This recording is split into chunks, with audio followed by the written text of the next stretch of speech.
My name is Evelyn Carter, and this is the story of how I tested love and ended up breaking my own heart. People think love fails because of distance, money, or fate. But sometimes, love dies simply because one person dares to look too deep for the truth. I had everything a woman could dream of: power, wealth, respect, but none of it mattered when it came to love. Because I never knew if someone loved me, or the life my name carried. That doubt followed me everywhere, even into my sleep. I met Daniel Reed on a rainy evening that felt painfully ordinary. No luxury, no bodyguards, no five-star entrances. I was sitting alone in a small cafe, dressed in clothes I never wore in my real life, pretending to be someone I was not. He was warm, polite, and simple in a way that made my chest feel lighter. We talked for hours about meaningless things: music, childhood memories, broken dreams. He told me he came from a struggling family, that his father worked as a hotel manager and his mother cleaned houses to survive. I listened, silently carrying a secret heavier than any lie I had ever told. I never told him who I really was. I told him I was poor. I told him I lived in a rented room. I told him my life was hard. And every time I said it, my heart shook with guilt. But I needed to know. I needed to see if love could survive without money standing behind it like a shield. Daniel looked into my eyes and said money didn't matter to him. He said love was enough. And I wanted to believe him. God, I really did. As days turned into weeks, and weeks into months, I watched him carefully. I watched how he reacted when I couldn't afford things. I watched how he spoke about the future, about marriage, about responsibility. He held my hand and promised me forever, even when he thought I had nothing to offer. Sometimes I almost told him the truth.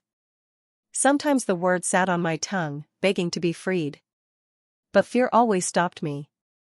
Fear that once he knew, everything would change. Daniel had no idea that I was the owner of the largest luxury hotel in the city, the Carter Grand. A hotel known for hosting celebrities, politicians, and royalty. A hotel that carried my family's name and my father's legacy. I had inherited it after my parents' tragic accident, becoming a businesswoman overnight. I was powerful, respected, untouchable. Yet with Daniel, I chose to be invisible. I chose to be small. I chose to be poor. One evening, Daniel looked unusually nervous. His voice trembled slightly when he spoke. He told me his family wanted to meet me. That his mother was eager, that his father was curious, that they wanted to see the girl he loved so much. My heart began to pound. I asked where. He smiled and said a place I would never forget. He said, the Carter Grand Hotel. My breath stopped. My world tilted. Fate had just stepped into the room without knocking. I wanted to cancel. I wanted to run. But I didn't. Instead, I nodded and smiled like nothing was wrong. That night, I didn't sleep. I stared at the ceiling, wondering if this was the moment my lie would destroy everything. I stood in front of my mirror the next morning, choosing simple clothes again, tying my hair back, erasing every sign of the woman I truly was. I walked into my own hotel like a stranger.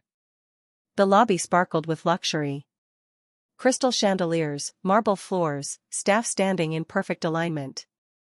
They recognized me instantly, but one look from my eyes was enough to silence them. Daniel walked beside me, proud, unaware that the walls around him belonged to me.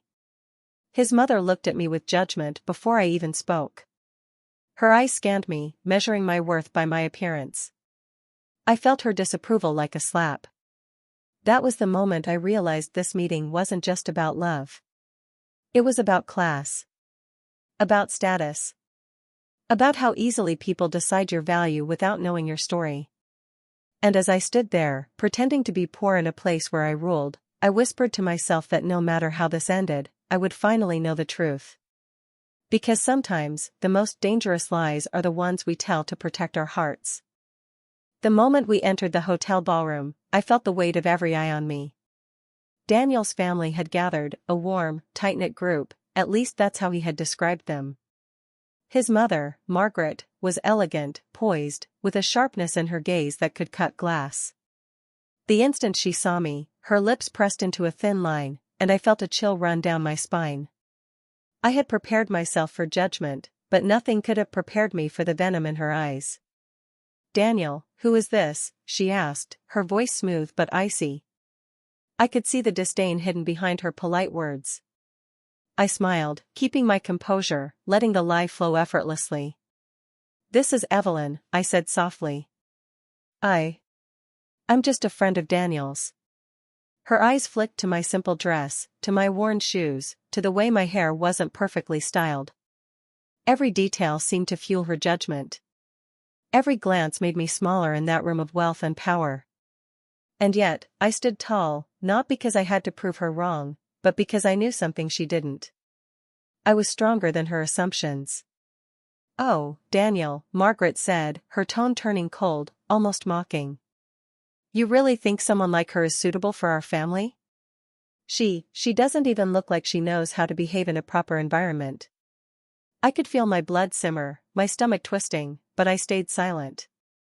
Silence was my weapon. Silence was my shield. Daniel looked confused, hurt, and I could see the flicker of doubt forming in his eyes. It was the exact test I had orchestrated. Daniel's father, Richard, stood quietly beside Margaret, watching me. I had met him once before at a board meeting, but now he seemed smaller, distant, unsure. When Margaret leaned toward him and whispered something about my poverty and lack of sophistication, I could almost hear the words slicing Daniel's confidence into pieces. His eyes were searching mine, pleading for reassurance, for some indication that my love was still real. And I wanted to see if he would fight. If he would defend me when the world judged me harshly. I watched as Margaret continued, the cruel words spilling like acid. "I can't believe you would bring her here, Daniel. We've worked so hard to build our lives, our name, our reputation. And you bring this girl to represent you?" My heart ached for a moment, not for myself, but for Daniel. How could he not see her venom? How could he still love me so blindly? And yet, I stayed quiet. Every insult, every sneer, was part of the truth I needed to uncover. Then, the hotel manager entered the room. The man I had known my entire life, my father, Edward Carter. His sharp eyes scanned the crowd until they landed on me. I could see the recognition spark in his gaze, the disbelief, and the shock all at once. "Madam, you are here," he said, his voice a mixture of surprise and authority. The room froze. Margaret's mouth opened, but no words came out. Daniel's face went pale, confusion written across every line. The truth was unraveling, and no one knew it but me. I held his gaze steadily, a small, triumphant smile on my lips. "Yes," I said softly, "I am Evelyn Carter. I own this hotel." The words hung in the air, heavy, dangerous, final. Margaret gasped, stepping back as though she had been struck. Daniel stared at me, his mouth opening and closing, as if the very air had betrayed him. And I realized, this was the moment when the game would either end in love or shatter everything forever. I wanted to tell him that love doesn't need wealth. I wanted to tell him that true connection isn't measured by status or money. But I knew the truth would never reach him.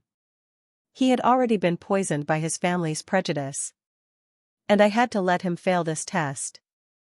Because sometimes, the ones we love must prove themselves in the hardest way possible, and some, sadly, never do. So I stayed silent, letting the room digest the revelation. Margaret's expression turned from shock to anger, Richard's jaw tightened, and Daniel looked like the world had tilted on its axis. I could see the choice forming in him, love me, or follow the expectations drilled into him since childhood. The test had begun. And I had already made my decision, no matter how it ended, no matter how much it hurt. This was the truth. And some truths, once revealed, cannot be undone. Daniel stood frozen, staring at me as if the world itself had betrayed him. I could see the storm brewing behind his eyes, the confusion, the hurt, the anger. His mother, Margaret, had already begun her calculated verbal attack, her voice low but venomous. "Daniel, Tell me you didn't know. Tell me you didn't bring her here thinking she was acceptable. I swallowed the lump in my throat, forcing my calm smile to stay in place. Every word she spat was like a blade against the fragile fabric of our love. I had wanted to see him fight, to see if his feelings were strong enough to survive the weight of judgment. But would he? Daniel's lips trembled. He opened his mouth, closed it, and then tried again. Evelyn. I don't understand. Why would you pretend, why would you? His voice broke. I could feel my heart twisting with a mixture of sadness and resolve. This was the moment I had feared, yet I had orchestrated it. The truth was a double-edged sword, and now it was cutting both of us. Margaret leaned closer to him, her voice dripping with contempt. You've been deceived, Daniel. She lied to you. Can you really marry someone who thinks you'll love her if she is poor? Every word was a hammer pounding at his beliefs, at his promises, at the love he had sworn. I watched him, expecting resistance, expecting him to defend me, but he didn't. Not yet. He was paralyzed, caught between the illusion he had held and the reality I had revealed. I looked around the room, at the luxury surrounding me, and at the people who had judged me without knowing me. My father, Edward, stood silently beside me, observing the scene unfold. He didn't need words, he understood the game I had played. I could feel his pride, and at the same time a pang of sorrow. He knew I was testing Daniel, but even he couldn't soften the sting of what was about to come. Daniel finally spoke, his voice quiet, almost defeated. Evelyn. I can't marry someone like this. I didn't sign up for this. I didn't sign up for a life of, he faltered, unable to continue. My stomach dropped. My heart shattered a little, but I couldn't stop now. The lesson had to be learned. The truth must be faced, even if it hurt more than I could bear. I stepped closer to him, my eyes glistening with unshed tears. Daniel, you think love is blind, that it doesn't care about wealth or status. But it does. For some, it does. My voice was calm, measured, but inside, I was breaking. I wanted to know if you loved me, or the idea of me. And now I know. Margaret's face twisted into a satisfied smirk, seeing the doubt in Daniel's expression. He was faltering, torn between the woman he thought he loved and the pressure of a world that demanded conformity. I had never wanted this scene to be about humiliation. I had wanted it to reveal truth. But truth is cruel, and sometimes cruelty is the only way to protect your heart. Daniel's shoulders slumped. I can't, Evelyn. I'm sorry. I can't marry you. Not like this. Not when, his voice trailed off, heavy with shame and fear. I felt the tears finally slip down my cheeks, blurring the sharp edges of the room. I nodded slowly, as if confirming what I had already known. It's okay, Daniel. I needed to see the real you, and now I have. I turned toward the grand windows of my hotel, the city lights sparkling like diamonds, indifferent to the pain inside this room. You've made your choice. And so have I. Daniel opened his mouth to say something, but I didn't wait. I called for the security to escort him and his family out. Margaret's angry protests filled the room, but my father gave no sign of interference. I had the power here, I had always had it. And yet, the price of this lesson was unbearable. My love, the man I had trusted to see past lies and wealth, had failed the test. As they left, the echoes of their footsteps reverberated in the grand hall. I felt the emptiness settle over me, a cold reminder that love is not always enough. I had wanted honesty, vulnerability, and courage. But Daniel had chosen fear, social pressure, and convenience. And in that choice, I lost him forever. I stayed by the window long after they were gone, staring at the city below. My reflection looked back at me, strong, unshaken, untouchable, and utterly alone. I whispered to the empty room, to the stars above, to no one in particular, love cannot be forced, cannot be tested. And sometimes, the ones who fail the test are the ones we let go. The silence after Daniel and his family left was deafening.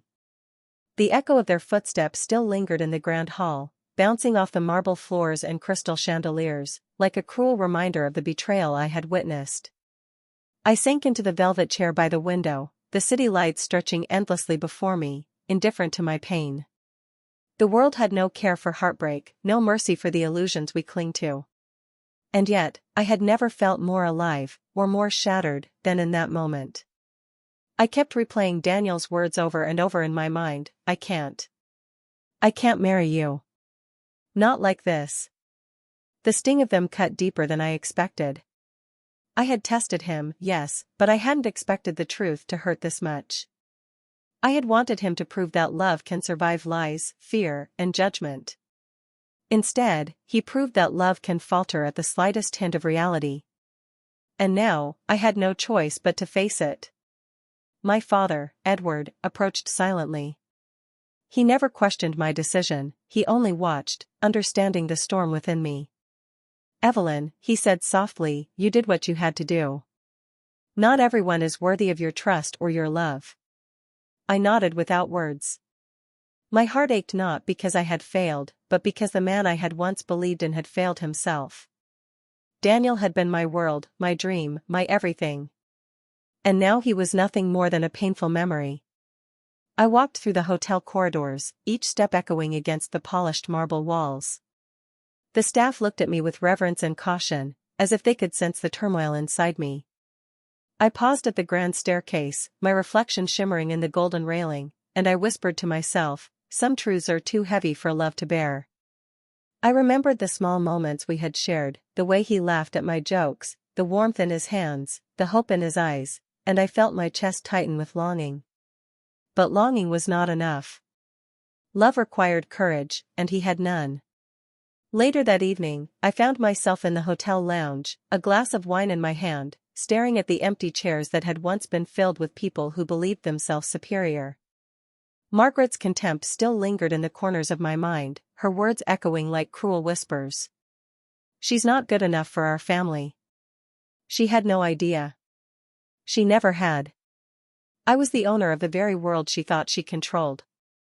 And yet, the victory felt hollow. The man I loved had chosen her approval over my heart. I sat there, letting the memories wash over me, the laughter, the promises, the touch of his hand. I realized something then, I had given him everything I could, and he had returned only doubt and fear. My tears fell freely, mingling with the wine in my glass, and I allowed myself to grieve. For love, for trust, for the life I had imagined with him. But grief was not weakness, it was acknowledgement. It was acceptance. And I had to accept that he was not the man I thought he was. The night deepened, and I wandered to the balcony overlooking the city. The lights sparkled like tiny stars scattered across the earth, indifferent to my pain, unbothered by the heartbreak I carried. I felt a strange clarity settle over me, a sense that I could no longer allow myself to be defined by someone else's choices. Daniel had made his decision. I would make mine. I returned to the grand hall and summoned security again. This time, it was not for Daniel or his family, but for closure.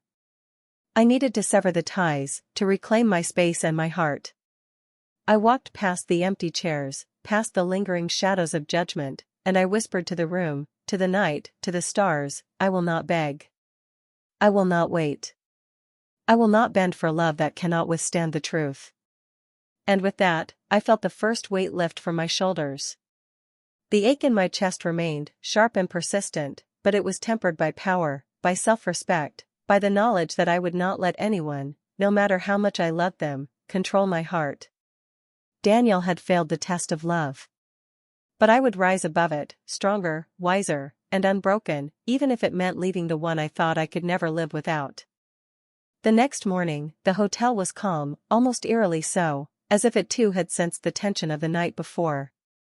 I moved through the halls silently, every step deliberate, every movement controlled. My reflection in the mirrors was unyielding, strong, composed, but inside, my heart was a battlefield of grief, anger, and heartbreak. I had loved Daniel with everything I had, and yet he had chosen fear over courage, judgment over truth. I received a call from Daniel while I was in my private office. He tried to explain, his voice trembling, desperate. Evelyn, please, let me explain. I didn't mean what I said yesterday. I cut him off, my tone firm, unwavering. Daniel, there is nothing to explain. Your choice has been made. And so has mine. I could hear the panic rising in his voice, the disbelief that I could be so resolute, so unmoved by his pleas. Evelyn. I love you. I really do. My smile was bitter, a mixture of pain and power. You just what? You just needed them to approve? You just needed the illusion of my poverty to vanish before you could love me? He hesitated, unable to speak. And in that silence, I realized the truth I had been fearing all along: he had never truly loved me. He had loved the idea of me, the version of me he could control, the one who fit neatly into the world he had been taught to believe in. I had given him the ultimate test, and he had failed spectacularly. I asked him to come to the hotel. Not because I wanted to see him, not because I wanted to hear apologies, but because the final act had to be performed in the place where the illusion had begun. When he arrived, the grand lobby of the hotel looked even more imposing than before. Crystal chandeliers reflected the morning sun, casting shards of light across the marble floors. Staff members moved quietly, watching, sensing that this encounter would mark the end of something irrevocable. Daniel approached cautiously, his eyes searching mine for a flicker of the Evelyn he had once thought he knew. I stood at the base of the grand staircase, my posture straight, my expression calm, a queen in her own kingdom. Evelyn, please, I was wrong, he began, but I raised my hand to stop him. Daniel, you don't get to apologize. You don't get to plead. You failed, and that is final. He looked around, suddenly aware of the scale of the hotel, the reality of who I was. His mother, Margaret, had already been informed and stood outside, her expression a mix of vindication and awe. Daniel realized, too late, that the girl he had dismissed as poor, as unworthy, as someone beneath him, was the very woman who controlled this world. My father, Edward, watched silently from the side, a proud witness to my strength. I told him, calmly but with unyielding authority, that he would leave. Security, I said, my voice echoing through the hall, please escort Mr. Daniel Reed out of the hotel. His face turned pale. Evelyn, no, please, I love you. I can change. I can prove, I shook my head. Daniel, love cannot be proven through fear. It cannot survive judgment when courage is absent. You failed the test. And I will not let you back into my life. He tried to step closer, to reach for me, but I moved away, keeping the distance clear, unbridgeable. The staff appeared immediately, guiding him toward the exit, while I remained, untouched and resolute. I watched him leave, the echo of his footsteps fading into nothingness. The man I had loved, the man I had tested, the man I had dreamed of spending my life with, was gone. Alone again, I looked around the hotel, the empire I had inherited, the world I had built, and I realized something profound. Love, real love, requires more than words, more than longing. It requires courage, loyalty, and the willingness to stand by someone even when it is inconvenient, even when it is difficult. Daniel lacked all of these things. And though it hurt, I knew I had made the right choice. I climbed the grand staircase to my office, staring down at the lobby below. My reflection in the tall windows was strong, unbroken, and entirely my own.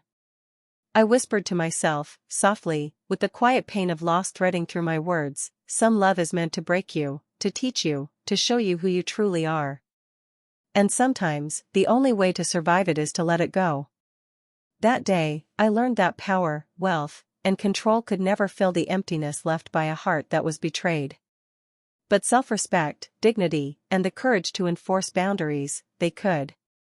And as I sat alone in my empire, I understood that I would rise again, unbowed, unbroken, and untouchable, because some lessons are worth the heartbreak. Days passed in silence. The hotel was alive with its usual grandeur, but inside me, a storm raged. I wandered through the corridors, observing the staff, the chandeliers, the polished marble, yet none of it mattered. My empire was intact, but my heart still bore the weight of betrayal. Daniel's face haunted me, not because I wanted him, but because I had allowed myself to hope that love could survive courage and truth. And it hadn't. I received news that he had been spreading rumors, trying to explain to his friends and family that he had been tricked, that I had lied to him. The idea that the man I had loved could twist the story to protect his ego made my blood boil. It was one thing to fail a test of love, another to shame the person who had trusted him completely. I knew then that this could not go unanswered. That evening, I decided to hold a meeting in the grand ballroom. The hotel staff were told to prepare it as though for a formal event, though only one person was invited, Daniel.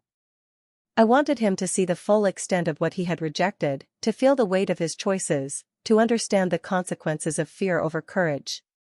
And I wanted him to understand that no apology, no regret, could undo what he had lost. When he arrived, the room was magnificent. Crystal chandeliers sparkled above him, the marble floors reflected his hesitant steps, and the echo of his arrival seemed to magnify his unease. I stood at the top of the grand staircase, my posture regal, my gaze unwavering. He looked around, confusion etched across his face, until realization dawned. This was my domain, my world, the very place he had scorned me for pretending to be poor. Evelyn, he began, his voice faltering, I raised my hand, silencing him before he could finish. Daniel, you are here because you think this is a second chance. But it is not. There are no second chances for someone who chooses fear over love. My voice echoed in the grand hall, carrying the weight of every insult he had delivered through inaction, every judgment his mother had tried to instill in him, and every failure he had proven in the moments of truth. His eyes widened as my father, Edward, stepped forward.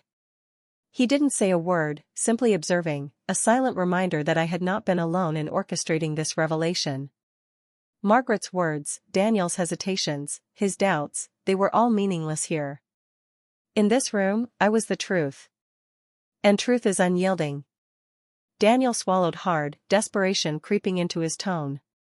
Please, Evelyn. I love you. I never meant to hurt you. I interrupted him sharply. You meant nothing, Daniel. Not to me, not to the world I live in. You chose convenience, judgment, and your own comfort over honesty, courage, and the one person who trusted you completely. I descended the staircase slowly, letting my presence fill the room. Every step was deliberate, a reminder of the power he had ignored, the life he had rejected, and the heart he had shattered. Security, I said, my voice steady, piercing, final. Please escort Mr. Daniel Reed out. Permanently. He froze, panic flashing in his eyes, realization dawning. No. Evelyn, please. I can prove, I shook my head, cutting him off. No. Proof is meaningless without action. Love requires action, Daniel. You failed. You always failed. As he was guided toward the exit, I watched him struggle against his fate, but I didn't flinch. My heart ached, but it was tempered by clarity. The man I had loved, the man I had tested, the man I had given everything to, was gone. And in his absence, I felt something remarkable. Freedom. Power. Dignity. The heartbreak remained, sharp and real, but it no longer threatened to define me. Alone in the grand hall, I looked around, the chandeliers, the polished floors, the echoes of footsteps that were now gone. My empire had endured, and I had endured. I whispered to myself, softly, as if sharing a secret with the walls themselves, love may betray you, but truth never will. Power may corrupt, but dignity cannot be taken. And heartbreak is only temporary if you refuse to let it define you. That night, I sat by the window of my office, overlooking the city lights that twinkled like stars in a world indifferent to my pain. I realized that Daniel had never truly loved me, not the real me, not the Evelyn Carter who could command a world with her presence, not the woman who had given him the ultimate test. He had loved a shadow, a fantasy, and when confronted with reality, he had crumbled. And in that moment, I knew that letting him go was not just a choice, it was my liberation. The days that followed Daniel's departure were quiet, but the silence was not empty. It was heavy with realization, with the echoes of what had been lost and what had been gained. I moved through my hotel as always, overseeing every detail, yet inside me, a storm brewed, less of heartbreak now, more of a cold clarity. Daniel had left, yes, but his absence carried lessons that would forever shape me. Love could be beautiful, but only when met with courage. And he had none. I often sat by the grand windows, staring at the city lights far below, thinking about what could have been. I remembered his soft smile, the way he had laughed at my jokes, the warmth in his hand when he held mine. Those memories still stung, but they no longer had the power to weaken me. They were reminders, not shackles. I had loved him fully, but love without truth, love without integrity, is fragile. I had discovered that the hard way. One evening, the hotel was quiet. The chandeliers reflected the fading sun like scattered diamonds, casting golden light across the marble floors. My father, Edward, came to my side silently, as he always did, watching me in that moment of reflection. "Evelyn," he said softly, "you've shown him the truth. And in doing so, you've shown yourself. That is worth more than any heartbreak." I nodded, feeling the weight of his words settle within me. I realized then that the power of truth, my truth, was stronger than the ache of any lost love. But the hardest part was not the loss, it was the realization of betrayal from someone I had trusted completely. Daniel had loved only the illusion I had presented, the one who seemed powerless, fragile, dependent. When confronted with the real me, the woman who had wealth, authority, and independence, he faltered. His love had not been love at all, it had been conditional, shallow, based on perception rather than reality. And in that, I found the final sting. I walked through the grand ballroom once more, alone, each step echoing like a heartbeat in the empty space. This had been the arena of judgment, of exposure, of ultimate revelation. The same room where Daniel had failed, where his mother had sneered, and where my father had silently witnessed everything. I remembered the fear in his eyes, the hesitation, the final moment when he realized that love demanded courage he could not summon. The memory was bitter, but necessary. It reminded me that life is cruel, yes, but only to those who fail to meet their own truths. I called for the staff and informed them that Daniel's access to the hotel was permanently revoked. Not out of malice, not out of revenge, but as a boundary, a final line drawn in the sand. He had made his choice. He had failed. And I would not allow my heart, my empire, my dignity to be tainted by someone who could not rise to the truth. That night, I stood by the tallest window of the hotel, overlooking the city that stretched endlessly before me. I whispered to the wind, to the shadows, to the stars, some love is meant to break you. Some hearts are meant to betray you. And some lies are meant to reveal the truth. The ache in my chest was still there, sharp, raw, but it was tempered now by power, by control, by the knowledge that I would never again allow anyone to define my worth. I realized then that heartbreak has a price, and sometimes that price is liberation. I had loved, I had tested, and I had been betrayed. But in the ashes of that love, I found myself. Evelyn Carter, the woman who ruled her world, who commanded respect, who carried heartbreak like armor and truth like a crown. Daniel was gone. Margaret was silent. And I was finally free. As I turned from the window, leaving the golden city lights behind, I felt a quiet satisfaction. Not joy, not revenge, something far deeper. A sense that life had tested me, and I had endured.